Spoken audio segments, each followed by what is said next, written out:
জয়দেবপুরের দুর্ঘটনার সবশেষ তথ্য জানাতে ঘটনাস্থল থেকে আমাদের সঙ্গে যুক্ত আছেন সহকর্মী রাকিবুল রাহাত এবং একই সঙ্গে আমাদের সঙ্গে যুক্ত আছেন সহকর্মী ইফতেখার রায়হান। প্রথমেই যাচ্ছি রাহাতের কাছে। রাহাত, জানাবেন যে উদ্ধারকারী ট্রেন তো পৌঁছেছে, লাইনচ্যুত বগিগুলো সরাতে আসলে কত সময় লাগবে, কি বলছে কর্তৃপক্ষ?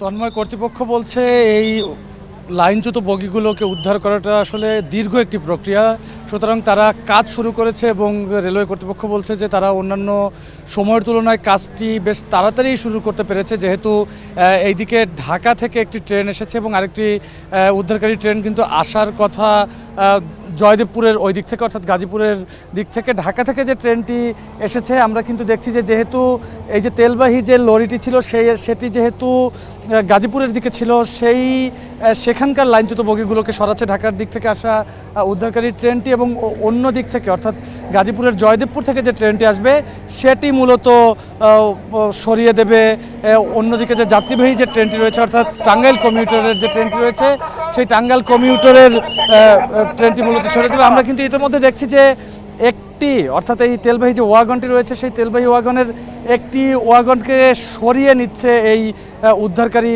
ট্রেনটি, এবং কিছুক্ষণ আগেই এখানে এই জায়গাটিতে রেলওয়ের মহাপরিচালক এসেছেন। তিনি এসে এই ঘটনাস্থল পরিদর্শন করেছেন। তার কাছে আমরা জানতে চেয়েছিলাম যে এই দুর্ঘটনার কারণ কি। সেক্ষেত্রে তিনি বলেছেন যে রেলওয়ে কর্তৃপক্ষ ইতিমধ্যে 5 সদস্যের একটি তদন্ত কমিটি গঠন করেছে এবং 3 জনকে ইতিমধ্যে বরখাস্ত করা হয়েছে।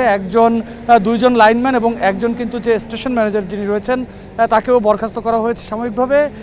তবে তিনি বলেছেন যে যত দ্রুত সম্ভব তত দ্রুততার সাথেই কিন্তু এই পশ্চিমাঞ্চলের সাথে যে রেলওয়ের যোগাযোগটি, সেই পশ্চিমাঞ্চলের সাথে রেলওয়ের যোগাযোগটি চালু করে দেওয়া হবে। এবং আমরা এর আগেই দেখছিলাম যে অন্য আরেকটি যে লাইন রয়েছে জয়দেবপুরের, সেই লাইনটি দিয়ে মূলত ট্রেন চলাচল কিন্তু শুরু হয়েছে, এবং সকাল থেকেই আমাদের গাজীপুরের যিনি সহকর্মী ইফতেখার রায়হান তিনি খোঁজ খবর রাখছেন এই ট্রেন দুর্ঘটনার এবং ট্রেন চলাচলের। তার কাছ থেকে আমরা জেনে নিব যে ইফতেখার, আপনার কাছে আমি মূলত একটু জানতে চাই যে কখন নাগাদ, একটি লাইন তো সচল রয়েছে আমরা দেখলাম, কখন নাগাদ এই ট্রেন চলাচল শুরু হয়েছে, এবং আমরা জানি যে জেলা প্রশাসকের পক্ষ থেকে একটি তদন্ত কমিটি করা হয়েছে।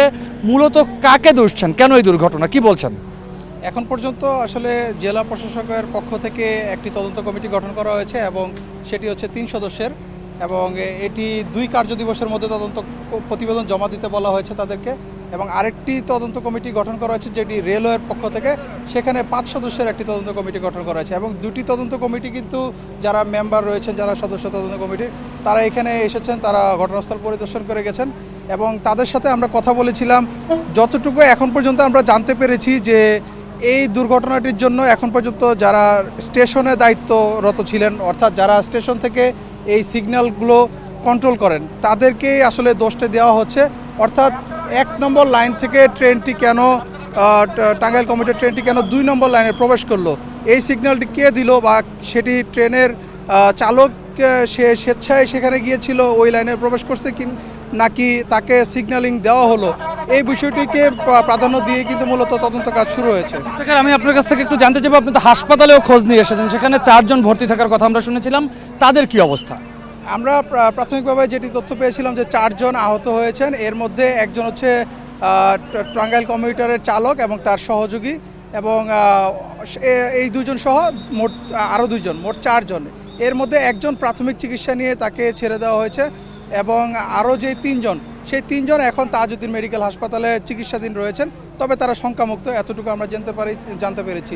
তবে যেহেতু এই ট্রেনে আসলে যাত্রী ছিল না, যার কারণে কিন্তু এত বড় দুর্ঘটনার পরেও কিন্তু হতাহতের পরিমাণ অনেক কমেছে, এটি আসলে সৌভাগ্য বলতেই হবে। ইফতেখার, আপনাকে ধন্যবাদ। আমরা কিন্তু শুনছিলাম যে টাঙ্গাইল কমিউটার ট্রেনটির যেহেতু আজকে ছুটি ছিল, সেক্ষেত্রে এই ট্রেনটি ঢাকার দিকে যাচ্ছিল, মূলত তার কিছু সংস্কার কাজ এবং অন্যান্য বিষয়াদি স্বার্থে, সে কারণে কিন্তু এই দুর্ঘটনাটি তেমন ভয়াবহ হয়নি, অর্থাৎ আহত নিহতের জায়গাটিতে আমরা বেশ স্বস্তির খবর পাচ্ছি। এবং একই সঙ্গে আমরা দেখছিলাম যে যারা এলাকাবাসী রয়েছে, উৎসুক জনতা রয়েছে, তাদেরকেও কিন্তু সরিয়ে দেওয়া হচ্ছে, যেহেতু একটি তেলবাহী ওয়াগন থেকে তেল এখন পর্যন্ত আমরা দেখছি চুয়ে চুয়ে পড়ছে, সেক্ষেত্রে দুর্ঘটনার একটি শঙ্কা থাকতে পারে। সেই বিষয়টি কিন্তু এখন পর্যন্ত আমরা দেখছি ফায়ার সার্ভিস এবং আইন শৃঙ্খলা রক্ষাকারী বাহিনী যারা রয়েছে তারা সেই বিষয়টি নিশ্চিত করছে যে এখান থেকে যেন আর কোনো বড় দুর্ঘটনা না হয়। তন্ময়, এই ছিল জয়দেবপুর থেকে আমার কাছে সবশেষ।